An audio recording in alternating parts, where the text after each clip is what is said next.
এই ব্যাগে আমার জামা কাপড় নয়, বরং তোমার জামা কাপড় হওয়া উচিত ছিল। তুমি নিজের জামা কাপড় রাখো আর বাবুর বাড়িতে চলে যাও, প্লিজ যাও।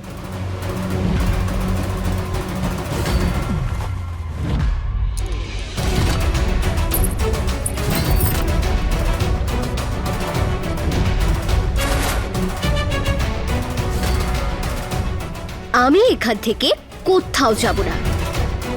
এবার এটাই দেখতে চাই যে তুমি আমাকে এখান থেকে বের করতে সার্থক হও, নাকি আমি তোমার মুখ থেকে স্ত্রী হিসেবে স্বীকার করাতে।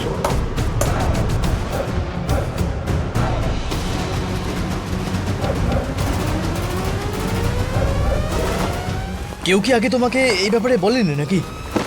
হ্যাঁ, যে তুমি অর্ধেক নও,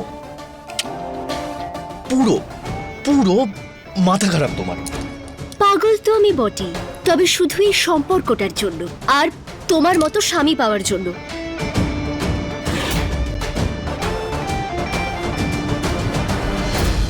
কাব্যা, রিয়াকে সঙ্গে নিয়ে বিছানা কর, ঘুমানোর সময় হয়ে গেছে। থ্যাংক গড, সবকিছু এবার মিটে গেছে। বাবু ওদিকে দেখো। দেখলে বাবু, সূর্য এক্ষুনি কি বলল? অনুরাগ দাদা আমাকে ভুল করে মেরেছে।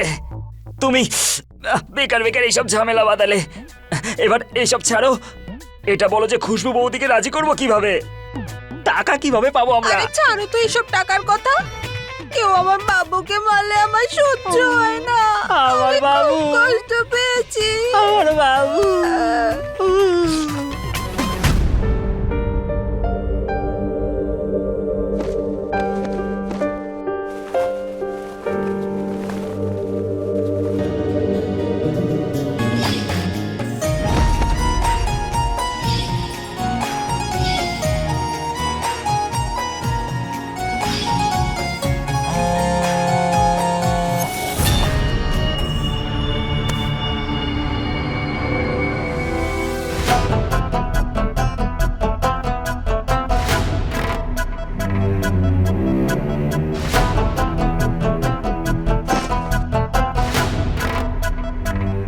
আমার কি আরাফকে মেসেজ করা উচিত? না, এত রাতে ঠিক হবে নাকি?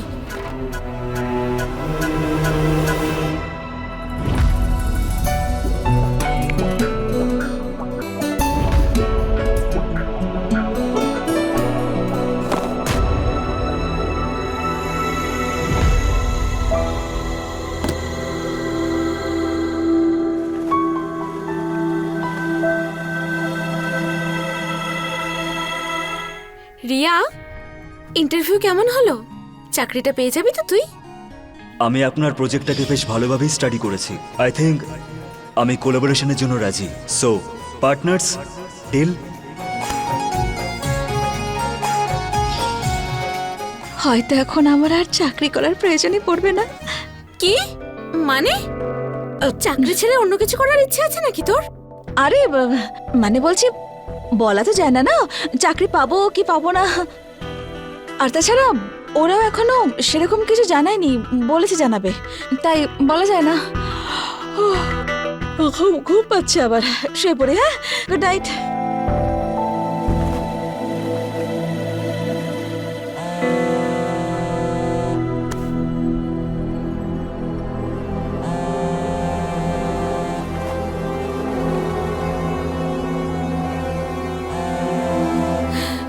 তুমি কোথায় ছিলে সকাল থেকে? আমি তোমায় কত মেসেজ করেছি, তুমি কোনো উত্তর দাওনি। আমি তোমায় কল করেছি, সেটাও রিসিভ করোনি। তারপর ভাবলাম আবার মেসেজ করব, কিন্তু অনেক দেরি হয়ে গেছিল।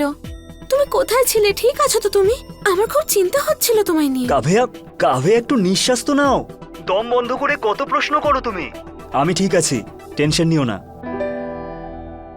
আর এমনিতেও তুমি যে আমাকে অনেক পরিশ্রম আর মোটিভেশনের দ্বারা ঠিক করেছো, এত তাড়াতাড়ি আমার কিচ্ছু হবে না।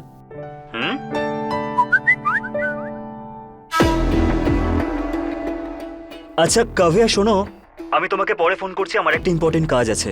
হ্যাঁ চলো, বাই। আচ্ছা, আর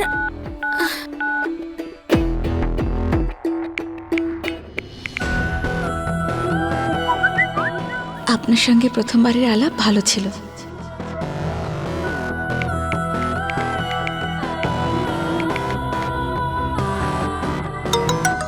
ইফ ইউ ডোন্ট মাইন্ড, আমরা কি কালকে দেখাও করতে পারি? বিজনেসের ব্যাপারে, নেক্সট ক্যাম্পেইনের ব্যাপারে কথা বলার ছিল কিছু। ওকে, নিশ্চয়ই, কেন নয়। Good night.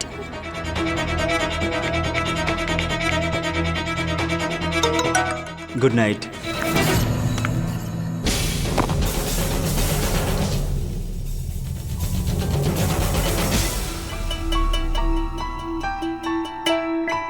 থ্যাংক গড আরব ঠিক আছে।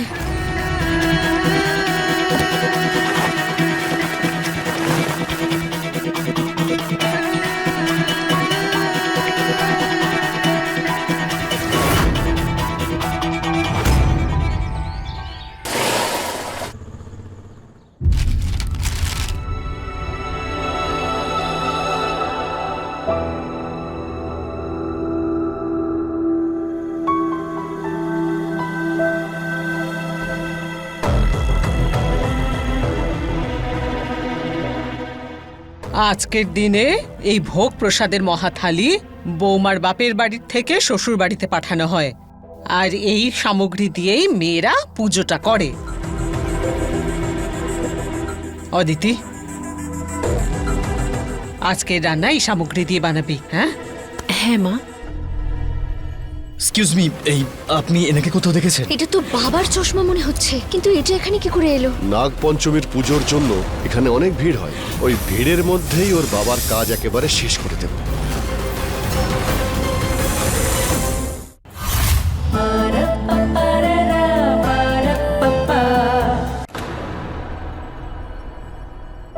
এই মনিকা, তোর বাপের বাড়ির থেকে কি দিয়েছে নিয়ে দেখা।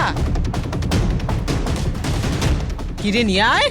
হে ভগবান, সব জিনিস ঠিক আছে তো? না হলে বাপের বাড়ির খোটা দিয়ে দিয়ে দিয়ে দিয়ে মা আমার অবস্থাই খারাপ করে দেবেন।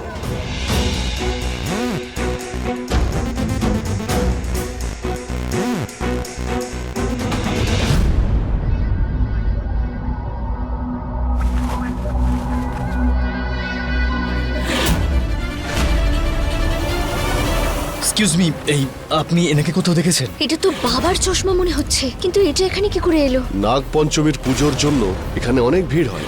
ওই ভিড়ের মধ্যেই ওর বাবার কাজ একেবারে শেষ করে দেব।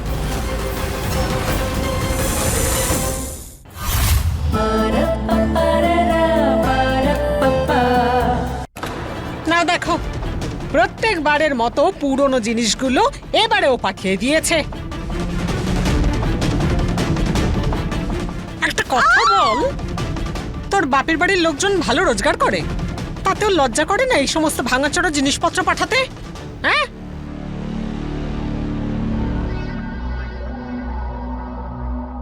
এমন ভাবে খোঁটা শোনাচ্ছে যেন নিজের মেয়েকে দই আর মিষ্টি দিয়ে পাঠিয়েছে।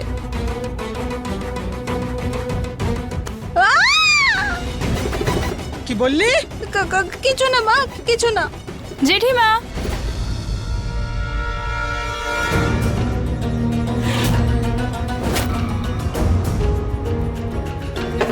বিন্দি, এক সেকেন্ড, এক্ষুনি আসছি।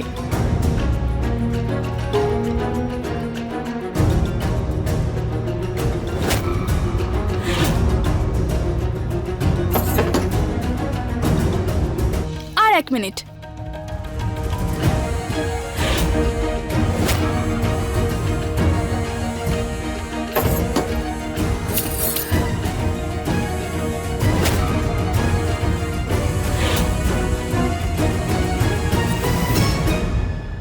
আরে এসব আনার কি দরকার ছিল রে? জেঠিমা, মানছি আমার এখনো বিয়ে হয়নি, কিন্তু আমি নিজেকে এই বাড়ির বউ মনে করি। আহ, এই জন্যই তো আমি সবকিছু নিয়ে এলাম এখন। আজকের পুজো আমি এখানেই করব। বেঁচে থাক মা। আরে ওই বিন্দি, বস না, বস। আরে চোখ খুলে দেখে নে, একে বলে সামগ্রী। এই তো দেখছি সত্যি নিজের বাবার দোকান থেকে সব জিনিসপত্র নিয়ে চলে এসেছে। এমনিতেই বিন্দি মায়ের ভীষণ প্রিয়। যদি ও এবারের বউ হয়ে আসে তাহলে তো আমি এবারে ঝি হয়ে যাব। হে ভগবান, আমি এই নরম সরম ফুলের গায়ে মূর্ছা যাওয়া ঈশাকে দিয়ে কাজ চালিয়ে নেব। ও থাকলে আমার হাতে টাকাও থাকবে আর মায়ের রাগের হাত থেকেও মুক্তি পাবো। ওকেই ঠাকুরপোর বউ হয়ে থাকতে দাও না ভগবান, প্লিজ ভগবান।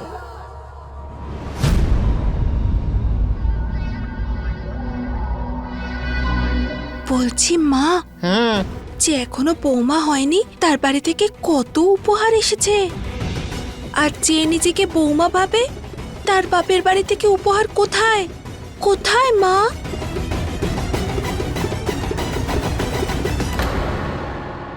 এই যে মহারানী, তোমার বাড়ি থেকে কিছু আসবে নাকি ওনারা আমাদের ঘাড়ে ফেলে দিয়ে একেবারে হাত ধুয়ে ফেলেছে?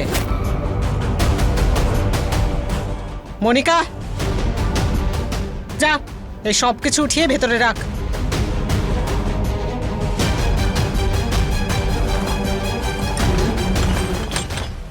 যদি মা থাকতো তাহলে নিজের হাতে পুজোর থালি তৈরি করে আমাকে পাঠাতো। গুলাব হাভেলিতে কাকে বলবো জিনিস পাঠাতে?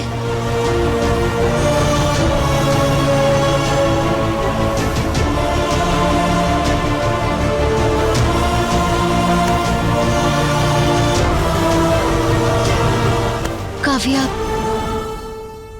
আজ প্রথমবার আমি নিজের লড়াইয়ে একা আর অসহায় বোধ করছি। বৌদি, বাবা বলেন যখন কেউ পাশে থাকে না তখন ভগবান পাশে থাকেন। তোমার ওনার উপর বিশ্বাস আছে তো? তাহলে ব্যাস, বিশ্বাস রাখো, উনি সব সামলে নেবেন।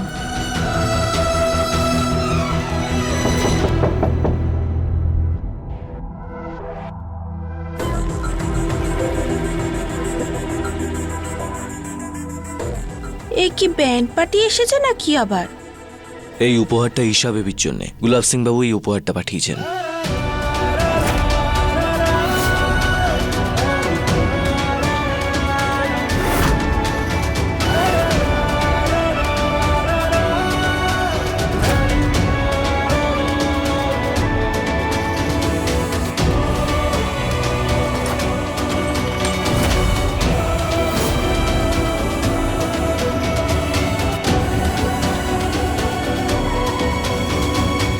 এত জিনিসপত্র? ঈশার বাবা তো ওর ওপর খুব রেগে ছিল। এটা উনি একেবারে ঠিক করেননি।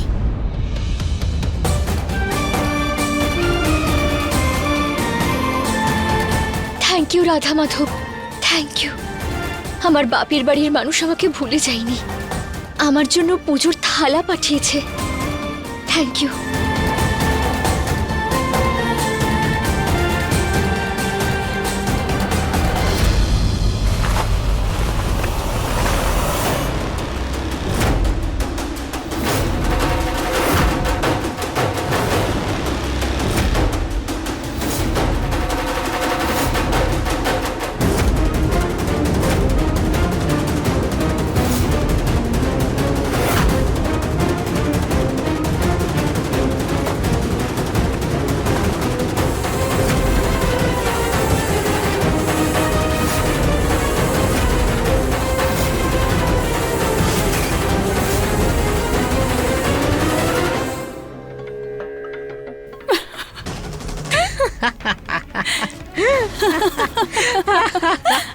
এসব কি পাঠিয়েছে?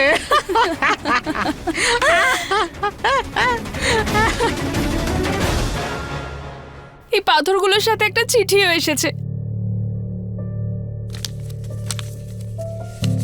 ঈশা মা, আমি অনেকবার চেষ্টা করেছি যে তুই বাড়ি আয়, এমনকি আমি নিজে গেছি তোকে নিতে, কিন্তু তুই প্রত্যেকবার তোর বাবাকে অসম্মান করেছিস, নিজের ইচ্ছা মতো কাজ করেছিস। তাই যেই বাড়িতে তুই আসবি না বলেছিস সেই বাড়ি থেকে একটা সর্ষের দানা পাওয়ারও আশা রাখিস না। তুই কিচ্ছু পাবি না, তোর আজকের পুজো অসম্পূর্ণ থাকবে।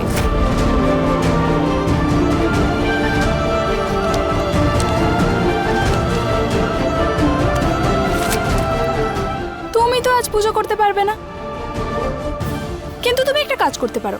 যখন আমি আর সূর্য একসাথে পুজো করব, তুমি দূরে দাঁড়িয়ে থেকে দেখবে।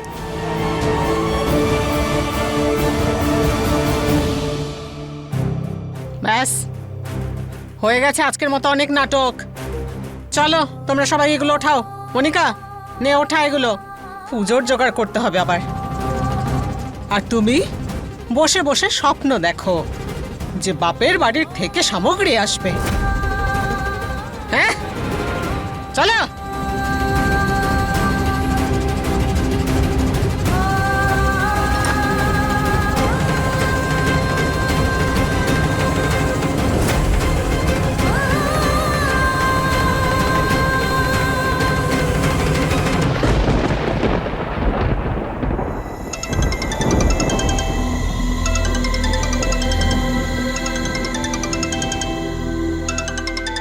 সূর্যের ফোনে বৌদির ফোন।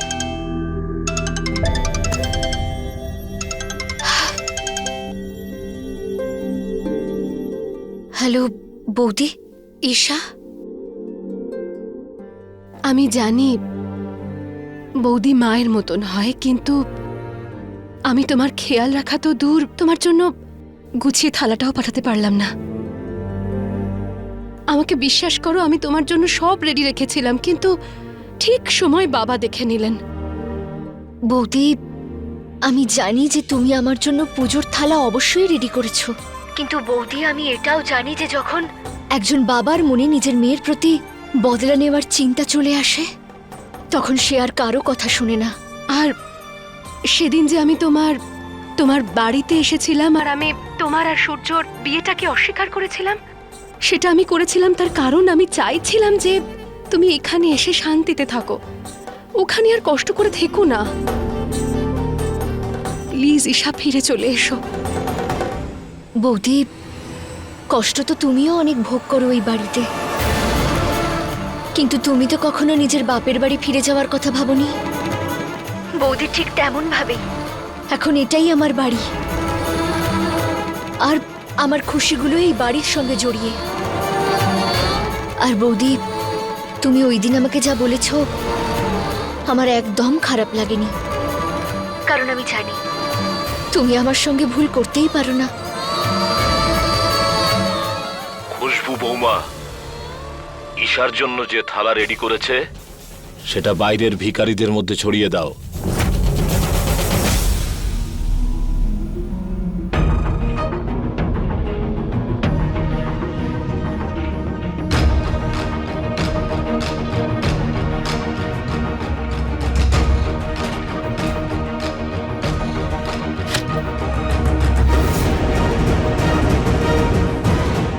ঈশা, ও আবার কোথায় যাচ্ছে?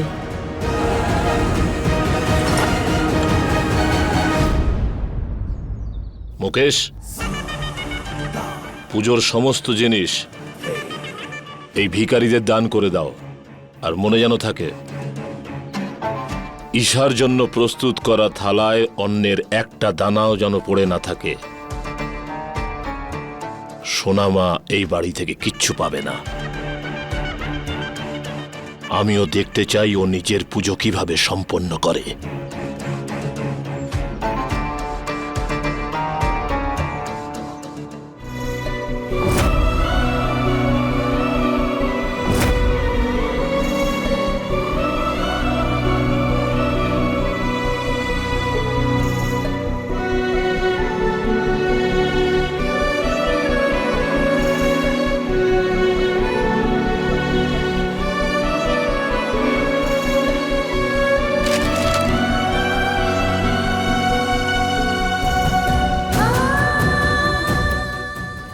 সূর্যের স্ত্রী হওয়ার জন্য আমি ভিখারি হয়ে এই অন্নপ্রসাদ দেওয়ার জন্য প্রস্তুত।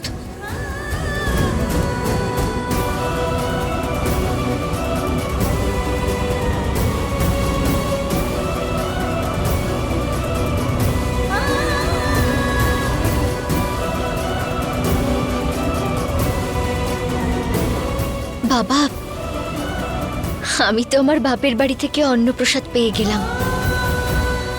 এখন তুমি যতই চেষ্টা করে নাও আমার ভাগ্য বিধাতা হওয়ার, হয় সেটাই যেটা ভাগ্যে লেখা থাকে। যেমন আমার বিয়েটা। শ্রীকৃষ্ণ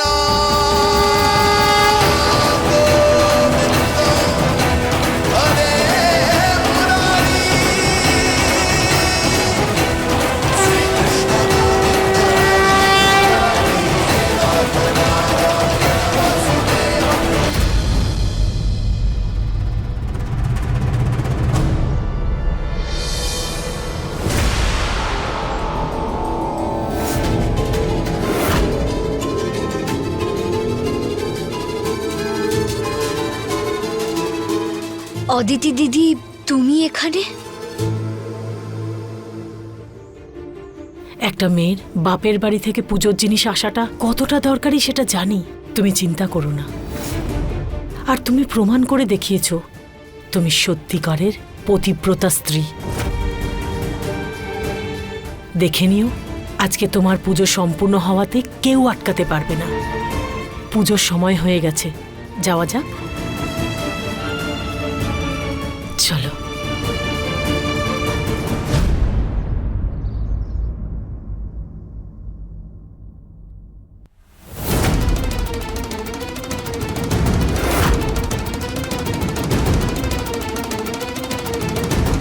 বাপের বাড়ি থেকে পুজোর জিনিস আসেনি বলে মনে হয় মেয়েটার মাথা খারাপ হয়ে গেছে, কাঁদার বদলে হাসছে। যদি আজকে পুজো তুমি করেও ফেলো, তাও কিন্তু তোমাকে উপোস থাকতে হবে, কারণ পুজোর পর বাপের বাড়ি থেকে আনা জিনিস দিয়ে খাবার বানিয়ে খেয়ে ব্রত ভাঙতে হয়।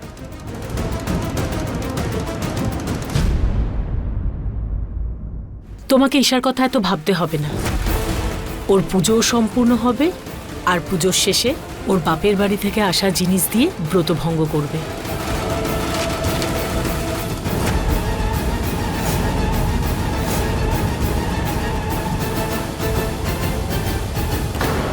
হ্যাঁ, ওর বাপের বাড়ি থেকে জিনিসও পেয়ে গেছে।